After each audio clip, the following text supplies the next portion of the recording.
Hey guys, അപ്പോൾ ഇന്നൊരു cooking video ആയാലോ. അപ്പോൾ അതിന് തന്നെ ഞാനൊരു ചട്ടിയൊക്കെ എടുത്തിട്ടുണ്ട്. അതിലേക്ക് നെയ്യ് ഒഴിച്ചിട്ട് അതിൽ നമ്മൾ അണ്ടിപ്പരിപ്പ് ചെറുതാക്കിയിട്ട് അരിഞ്ഞത് വറുത്തെടുക്കുകയാണ് കേട്ടോ.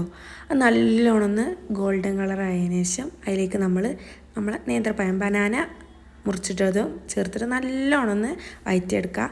എന്നിട്ട് അതിലേക്ക് നമുക്ക് ഷുഗർ ആഡ് ചെയ്ത് കൊടുക്കാം കേട്ടോ. 2 ടേബിൾ സ്പൂൺ ഷുഗർ ആഡ് ചെയ്ത് കൊടുത്തിട്ട് നല്ലോണം ഒന്ന് മിക്സ് ചെയ്തിട്ട് മാറ്റി വെക്കുക. അത് കഴിഞ്ഞിട്ട് ഒരു ബൗളിൽ പാലും അതേപോലെ അതിലേക്ക് കോൺഫ്ലോർ ഉണ്ടെങ്കിൽ അത് ചേർത്ത് കൊടുക്കുക, അല്ലെങ്കിൽ അരിപ്പൊടി ചേർത്ത് കൊടുക്കുക. എന്നിട്ട് കസ്റ്റാർഡ് പൗഡറും പനംപൊടിയാണ് കേട്ടോ പിന്നെ ചേർത്ത് കൊടുത്തിട്ടുള്ള ഇല്ലോ ചേർക്കുക. പിന്നെ അതിലേക്ക് പഞ്ചസാരയും കൂടി ചേർത്ത് കൊടുത്തിട്ട് നല്ലോണം നമ്മൾ അടുപ്പത്ത് വെച്ചിട്ട് കുറുക്കിയെടുക്കുക. അതേപോലെ കുറുക്കിയെടുക്കുക. എന്നിട്ട് അതിലേക്ക് നമ്മൾ ബനാന ഒരു മുക്കാലോളം ചേർത്ത് കൊടുക്കുക കേട്ടോ. എന്നിട്ട് നമ്മൾ അതൊക്കെ മിക്സ് ആയതിനു ശേഷം ഒരു ബൗളിലേക്ക് മാറ്റി കൊടുക്കുക. എന്നിട്ട് നമ്മൾ കുറച്ച് മാറ്റി വെച്ചിട്ടുള്ള ബനാനയും അതേപോലെ അണ്ടിപ്പരിപ്പൊക്കെ ഇട്ടിട്ട് ഡെക്കറേറ്റ് ചെയ്തിട്ട് തണുപ്പിച്ചെടുക്കുക. ഓവറായിട്ട് തണുപ്പിക്കരുത്, ഒരു മീഡിയം തണുപ്പിച്ചാൽ മതി. അപ്പോൾ നല്ല അടിപൊളി ടേസ്റ്റാണ്. അപ്പോൾ എല്ലാവരും ട്രൈ ചെയ്ത് നോക്കുക. അപ്പോൾ ഇന്നത്തെ വീഡിയോ അത്രയുള്ളൂ. ബൈ.